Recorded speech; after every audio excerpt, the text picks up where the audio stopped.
안녕하세요. 부의 독서입니다. 오늘 제가 며칠 전에 주문한 책이 왔습니다.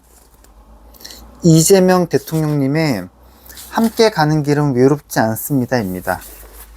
이 책 내용은 제가 조금 읽어봤는데요. 이재명 대통령님의 어린 시절에 굉장히 고독하고 처절하고 절실했던, 그리고 2번의 자살 시도까지 있었던 내용들에 대해 적나라하게 또 과감하게 표현되어 있습니다. 오늘 이 내용에 대한 몇 가지 내용 읽어드리도록 하겠습니다. 속은 여리지만 겉은 강철처럼 단단하게. 성남이라는 도시와의 첫 만남. 무쇠는 담금질을 거쳐 강철이 된다. 뜨거운 불과 차디찬 물, 두 극한의 온도를 번갈아 이겨내고 대장장이의 망치에 속절없이 두들겨 맞아가며 쇠는 점점 단련되어 간다. 아버지는 나에게 대장장이 같은 존재였다.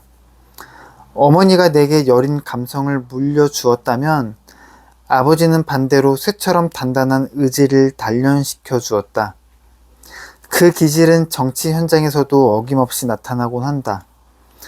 불의를 참지 못해 비분간계하는 나의 모습이 지나치게 강한 이미지로 비칠 수 있지만 사실 나는 눈물이 많은 편이다.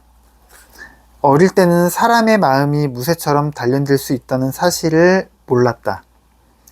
어른이 되어 돌이켜보니 내가 살아온 과정 자체가 당금질이었음을 알게 되었다. 나를 단련시킨 것은 아버지와 가난이었다. 그런 의미에서 아버지는 내게 큰 선물을 준 셈이다. 나의 성장기는 아픔의 연속이었지만 그 아픔이 없었다면 오늘의 나도 없을 것이다. 이 모든 과정 속에 아버지라는 존재가 아프게 자리 잡고 있다. 아버지는 성공과는 거리가 먼 분이었다. 하지만 어린 시절 내가 아버지를 시연한 이유는 성공하지 못해서가 아니라 가장의 역할을 버렸기 때문이다. 나는 5남 2녀 7남매 중 5째로 태어났다. 위로 형이 셋, 누이가 하나 있었고 밑으로 남동생과 여동생이 하나씩 있었다. 이렇게 많은 자식을 두었는데도 아버지는 집안을 제대로 돌보지 않았다. 가사를 책임지고 자식들을 길러낸 사람은 바로 어머니였다. 아버지도 한때는 대학생이던 시절이 있었다. 현재 영남대 학교의 전신인 청구대학에 다녔는데 어느 날 갑자기 중퇴한 뒤 고향으로 돌아와 농사꾼이 되었다. 도저히 학비를 마련할 수 없었던 것이다. 어쩌면 논밭 하나 없이 화전을 일구어야 할 만큼 찢어지게 가난한 집에서 대학에 다닌다는 것 자체가 처음부터 무리였을 것이다. 그때부터 아버지는 공부라는 말만 나오면 표정이 일그러졌고 자식의 교육에도 철저히 무관심한 일관했다. 아버지는 심지어 내가 독학으로 검정고시를 준비하는 것조차 반대하며 번번이 회방을 놓았다. 내가 초등학교에 다니던 어느 날 아버지는 돌연집을 나가버렸다.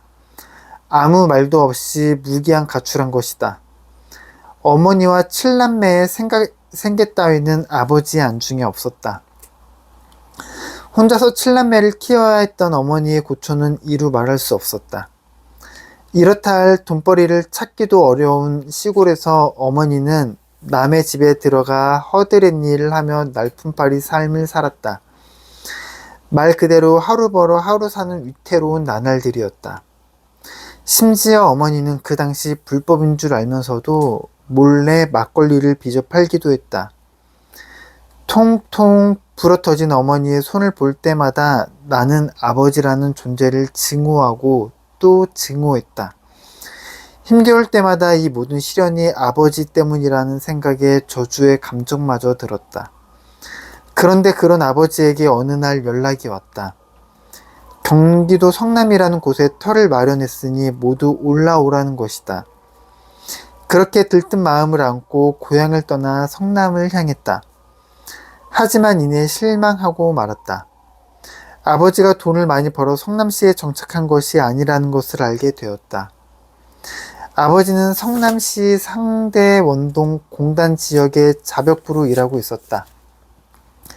집이라는 곳도 달랑 단칸방 하나여서 8식구가 다닥다닥 붙어 자야만 했다. 들어본 적도 없는 성남이라는 도시와 나의 인연은 그렇게 시작이 되었다. 아버지처럼 살지 않겠습니다. 그 당시 성남시는 서울에서 이주해온 이른바 달동네 출신들로 북적였다. 서울의 청계천, 창신동, 금호동 일대 판자촌의 재개발이 이루어지면서 그곳 서민들을 이주시켜 만든 황량한 도시가 바로 성남시였던 것이다. 맨주먹으로 살기엔 차라리 고향인 안동 산골보다 못해 보였다. 고향에서는 그나마 열심히 땅을 파면 입에 풀칠 정도는 할 수 있었다. 그러나 내가 살던 공단 지역에서는 먹고 살기 위해 누구나 공장 노동자가 되어야 했다. 내가 12세의 나이에 공장에서 일하게 된 것도 생존을 위한 필수 코스일 뿐이었다. 공장 생활은 산재사고와 중노동, 그리고 무수한 구타로 점철된 시련의 시간들이었다. 어릴 때부터 폭력은 이미 익숙한 것이기도 했다. 고향인 안동의 초등학교에서도 교사들에게 수없이 매를 맞으며 자랐다. 집이 가난해서 학습 준비물을 가져가지 못한 아이들은 무조건 매를 맞아야 했다. 어떤 변명도 통하지 않았다. 억울하고 화가 나도 참을 수밖에 없었다. 그때는 교사가 학생을 때리는 것까지 교권이라 여기던 시절이었다. 하루가 멀다 하고 매를 맞아야 했던 나는 복수심에 불탄 나머지 교사가 되겠다는 꿈을 품기에 이르렀다. 실컷 때려보고 싶었다. 하지만 그 꿈은 공장 생활을 하면서 변했다. 교사에서 공장 간부로 꿈이 바뀐 것이다. 공장 간부가 되려면 적어도 고등학교 졸업장이 있어야 했기 때문에 나는 검정고시를 준비했다. 그런데 그 꿈을 가로막은 가장 큰 걸림돌이 아버지였다. 공장에서 착실히 일이나 할 것이지 쓸데없는 공부는 무슨 공부. 아버지는 내가 공장에서 사고를 당하고 매일 구타를 당한다는 사실을 알면서도 그렇게 말했다. 공부를 해서 바꿀 수 있는 운명이 아니라고 생각했던 것인지 아니면 자식의 공부 뒷바라지를 하지 못하는 자격지심 때문인지 알 수 없었지만 한 가지 분명한 사실은 아버지가 뼛속 깊이 절망으로 가득 찬 사람이라는 것이었다. 최소한의 긍정도 한 줌의 희망도 없는 삶. 그런 인생을 자식에게 고스란히 물려줄 생각이었던 걸까? 나는 공장에서 간부들이 휘두르는 주먹보다 아버지의 그 절망이 몇 곱절 더 아팠다. 절망에 빠진 사람은 주변 사람들까지 절망의 늪으로 끌어들인다는 사실을 그때 알았다. 어떻게 보면 내가 정말로 극복해야 할 대상은 가난과 시련이 아니라 아버지였을지도 모른다. 아버지처럼 살지 않겠습니다. 나는 이 마음 하나로 독하게 공부를 해나갔다. 그리고 중학교 검정고시를 거쳐 고등학교 검정고시까지 마쳤다. 나는 해냈다라는 심정으로 고등학교 검정고시 합격증을 제일 먼저 아버지에게 보였다. 아버지는 합격증을 받아들고도 아무 말이 없었다. 수고했다, 잘했다는 말 따위는 애초에 기대하지도 않았지만 최소한 고개 정도는 끄덕여 줄 수 있지 않은가. 나는 그대로 밖으로 나가 공단 거리를 걷고 또 걸으며 울분을 사겼다. 어느 날 집으로 돌아왔을 때 나는 무릎이 꺾이고 말았다. 방바닥에 합격증이 갈기갈기 찢어진 채 흩어져 있었던 것이다. 어떻게 받은 합격증인데. 아버지에 대한 증오는 그렇게 켜켜이 쌓여갔다. 아버지가 주신 유일한 선물. 대학 재학 시절 나는 사법고시 1차에 합격했지만 2차에서 낙방하고 말았다. 졸업 후에 다시 도전해서 1차에 합격했을 때 아버지는 병원에 입원 중이었다. 지병인 위암이 재발한 것이다. 그때 문병을 온 친척 한 분이 내게 다가와 말했다. 아버지가 자네 자랑을 많이 하더군. 알고 보니 아버지가 친척들 앞에서 우리 재명이를 내가 법대에 보냈네라며 자랑하더라는 것이다. 나는 씁쓸한 표정을 감추기 위해 고개를 숙여야 했다. 검정고시로 중고등학교를 졸업 자격증을 따고 공장에서 일하며 대학에 들어갈 때까지 내게 한마디 격려조차 없었던 아버지가 무슨 낯으로 그런 소리를 한단 말인가. 내 속에서 아버지에 대한 원망이 다시 솟구치기 시작했다. 하지만 아버지가 내게 도움을 전혀 주지 않았던 것은 아니다. 사법고시 공부를 위해 신림동 고시원에 들어갔을 때 아버지가 몇 달치 월세를 보내준 적이 있었다. 그때는 내가 대학을 졸업한 직후여서 매월 학교에서 20만 원씩 받던 생활보조금이 끊어진 상태였다. 그 사정을 알고 내 통장으로 돈을 넣어준 것이다. 고시 공부에 전념해야 할 때라 한두 푼이 절실했던 나에게는 더없이 고마운 돈이었다. 한편으로 그것은 아버지와 나눈 최초의 화해였다.